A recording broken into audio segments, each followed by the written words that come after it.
Well, hello, everybody. It's Terry Walsh. It is Wednesday, October 14th. I'm happy to be with you today to give you an update on some of the things that are going on.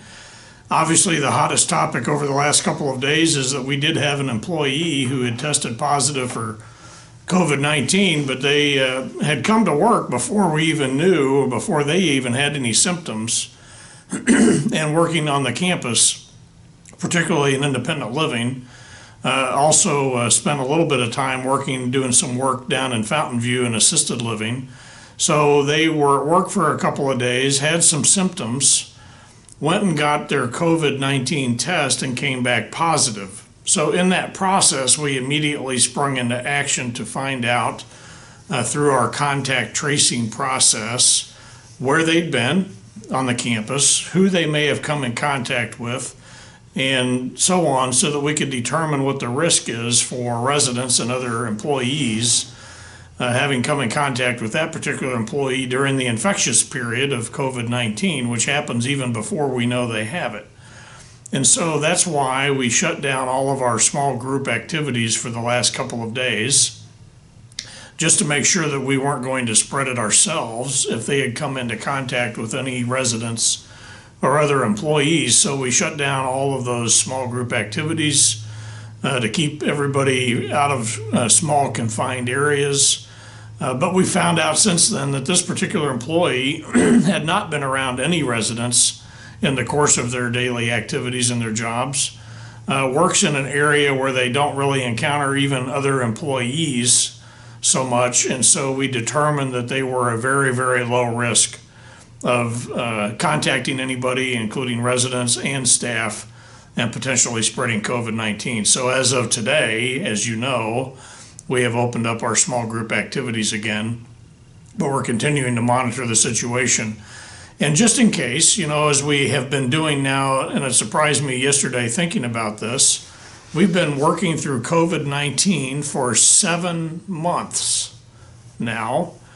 We've been wearing masks, we've been on and off again on visitor policies and all those things for 7 months. And I need to continue to ask you to do that because we're not done yet.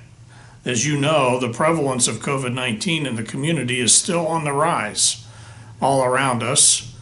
But we've still maintained and held our ground here at Friendship Village, which I'm very happy about and proud of all of you for what you are doing to help us keep COVID-19 off of our campus, and we can't let up now.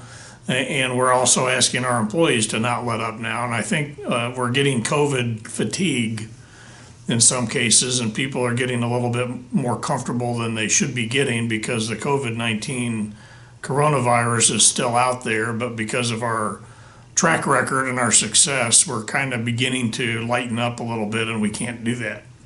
So I ask all of you to continue doing what you're doing, wearing your masks when you're outside of your units, outside of your apartment or your villa. Don't come into contact with anybody. And I know I've had more than one person come up to me to try to shake my hand in the last couple of days. And I swiftly pivot around and we can, touch our elbows together, but we can't shake hands, we can't hug, we can't come into contact with each other. We need to maintain our social distancing of at least 6 feet. We need to keep our masks on. And we need to continue hand sanitizing or washing our hands frequently. So that's what we've been doing for 7 months. It's been working for us. We can't let up now because the coronavirus is still trying to get in here. And we've got to continue doing what we're doing. So I appreciate everybody's work. That particular emergency or potential emergency is over, I hope. But I need everybody to continue monitoring your own symptoms and reporting those to Amy Meek if you have any symptoms, so that we can get on top of that and make sure that we don't have a problem with COVID-19 on the campus. It is flu season now, and I hope all of you are getting your flu shots.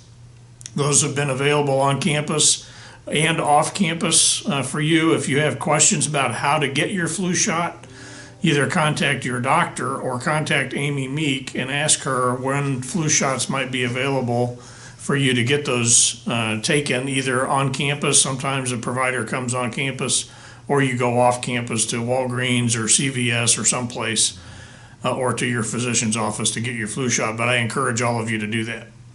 As we know, election season is here. We can't get away from the campaign ads on TV. They're everywhere and they're arguing both sides.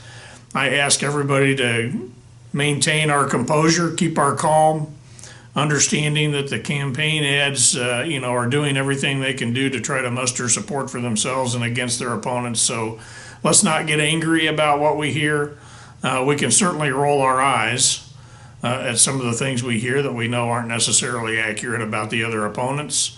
But let's not get angry and try to steer away from angry conversations with some of our friends. And I know in some cases those are happening, and we don't need all that. That's not necessary.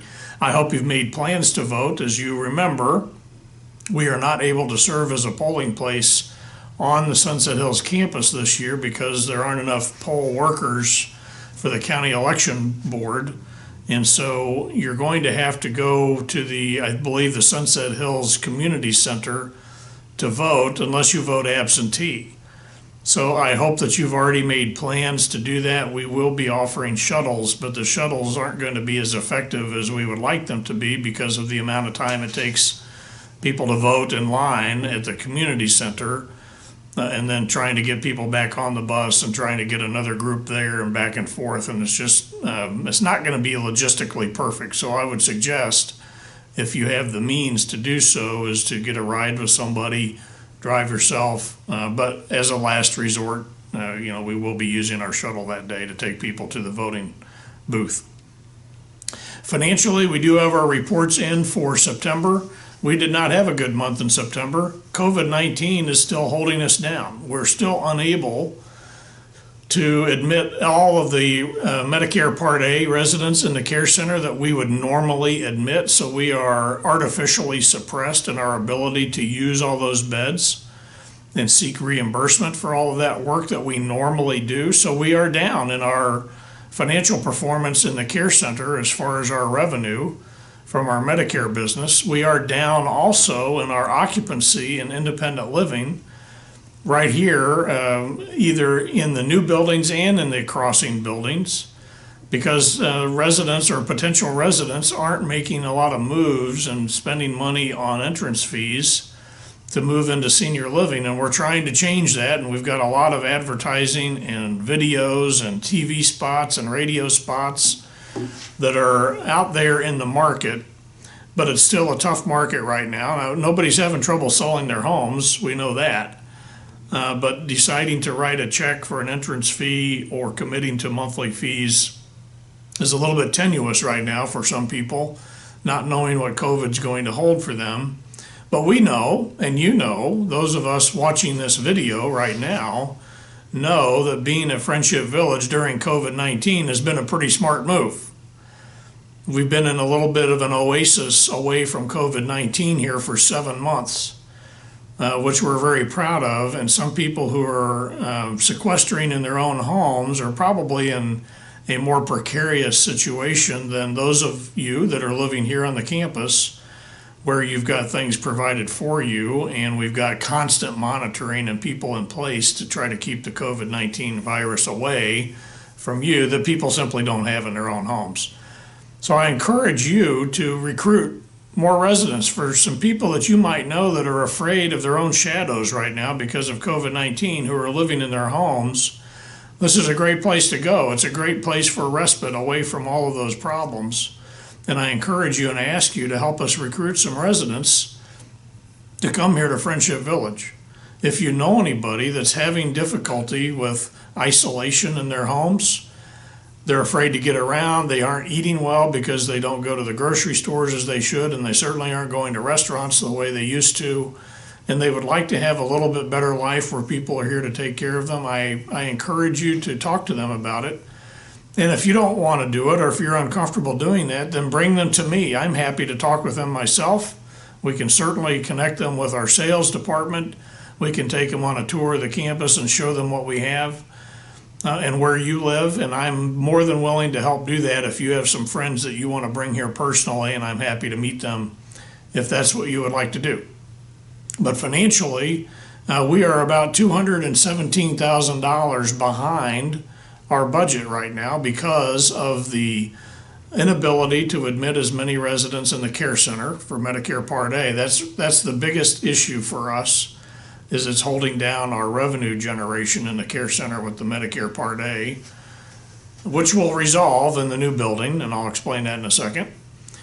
We are down in our occupancy in independent living, and we're also down in our occupancy in assisted living because of the county visitation policies. We can't get people in there to take tours and visit. Anytime there's any little bit of a scare of COVID-19, such as an employee getting COVID-19, we have to shut down again in our licensed areas, which is Fountain View Assisted Living and then in the care center. So that really hampers us in our ability to show the buildings off to potential residents and to get them to move in here, just because of those strong precautions that the county makes us perform.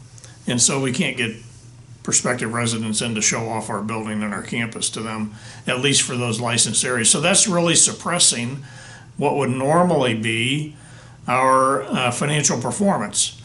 Just in COVID expenses alone that have not been reimbursed to us by the government, we've spent $196,000 in COVID direct expenses that the government has not funded us for.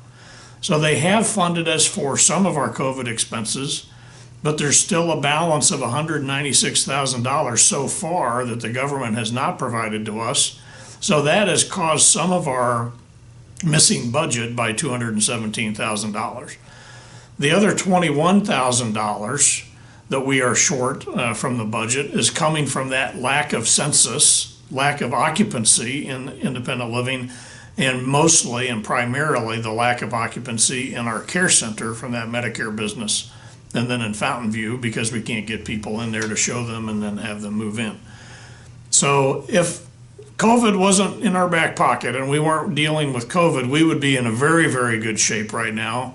But right now we're not where we want to be. And I anticipate that that's going to change when we open our new buildings. And you know that our new care center is nearly complete. I walked through there yesterday. It's gorgeous in there. They're moving furniture in and getting things all set up. It is a fantastic building. I went up onto the new Sky Bridge that connects the end of Devonshire to the new care center and looked around. What a great view. That's going to be an awesome place. You're probably going to want to have some floor meetings in there. It's big enough to do that. It's about 4 times wider than the current crossing bridge. And so there's an opportunity in there for you to have floor meetings and maybe some other small events in that bridge, the new Sky Bridge that we've constructed. And it'll open when we open the new care center, but we can't open it yet because it's part of the license of the new care center. So we don't really have a certificate of occupancy for that Sky Bridge yet. Now we are planning to be able to move into the new care center in December. That's our plan. That plan is subject to the final inspection and the granting of our certificate of occupancy by the county and state inspectors. Both of them are now backlogged because of COVID-19. They weren't able to keep up with their business during the height of COVID, and so they got behind, and so now everything is backed up. And so whether we are going to be able to get them here to inspect our buildings right before December is the question mark. We don't know. So our plan is still to move in there in the beginning of December. We don't know if the inspectors are going to be here in time to do their part so that we can actually move in, but that's our plan. It might get delayed because of their scheduling, not because of the work that we've done, because we're ready for it, or we'll be ready for it certainly by then. But it's a fantastic building. In Chesterfield, the assisted living and memory care building is open, and in fact they began moving residents into the new assisted living and memory care building in Chesterfield on Monday, so 2 days ago. And they've already got, I think as of today, they'll have 12 or 13 new residents moved in to their brand new assisted living building there. The residents in Chesterfield were able to take a tour of their new care center over the weekend, last Saturday. About 200 people walked through there, and they were absolutely flabbergasted with how nice it is. They were very impressed with the state-of-the-art building. It looks like a hotel. And ours on this campus And Sunset Hills is designed the same way. The rooms are the exact same footprint and the same design. The courtyard, we've got a courtyard here, they've got a courtyard there. In Chesterfield, they're both similar to each other. And it's just a fantastic place to be. You're going to be very impressed when we are able to take you through on a tour toward the end of November so that you can see what the care center looks like before we're able to move in residents. So we don't have to wait for the inspector to do that part, but we have to wait for the inspector before we can move residents who will be in there overnight. So that's our plan. That's what we're working on. Our budget is a little bit scary to me right now, but I know exactly why it's happening, and it's happening because of the indirect impact from the COVID-19. Our departments are doing a great job of keeping their expenses down. In fact, they're well below their budgeted expenses at this point because of the issues that we're having. They're all working very hard to try to keep us in line with what we're actually earning in terms of revenue. But our occupancy is lower than we wanted it to be, and the care center is negatively impacted because of the COVID-19 isolation restrictions. As you know, we can't use 2 beds in the same room when we get a new patient or resident in from the hospital. We've got to keep them isolated by themselves. Otherwise, everything's going well. I hope all of you are feeling well. Everybody's trying to get back out into the small groups. I know the food and beverage department and Jim Hunzy and his team are doing a great job with the cookouts and the small group dinners. I encourage you to participate in those events if you have the opportunity. Our exercise classes are going. You know that I announced last week that Bobby Lavrar, who's the director of our Community Life Services Department, will be transitioning to be the assistant administrator of the new care center.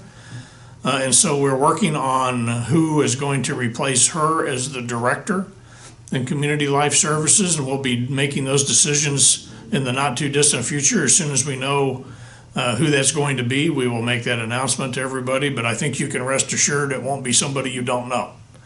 So I think you're going to find that it's going to be a great set of the entire team in Community Life Services is going to remain as they are, is who's going to be doing what and how we're going to do that, and then adding another person who's going to help us with our fitness classes and all those sorts of things so that we can continue maintaining our wellness programs and health and fitness programs across the campus. We are not going to reduce those at all. In fact, we're trying to expand those so that we can have more people participate in those fitness classes. So while Bobby is going to transition to the care center, we are going to bring on another person to help with those exercise classes and wellness programs across the campus. I think our financial issues will be somewhat solved when we move into the new care center because we'll be able to use every single new room since most of them are private rooms. So that will help us. We won't have the isolation problem that the COVID-19 rules are requiring us to have, but that's still a couple of months in the future. Right now, and we're not having the budget that we're not having the financial performance that we intended to have. That bothers me. We're working on that. All of our department directors are working very hard to try to right the ship and get us where we want to be, but I think it's going to self-correct anyway when we get into the new care center. I hope everybody's doing well. Good to see you. I hope you have a great afternoon. I'll see you around the campus, and stay tuned for some more announcements on our new Community Life Center staffing and the chain of command in there. And otherwise, have a great day today. Good to see you. Bye now.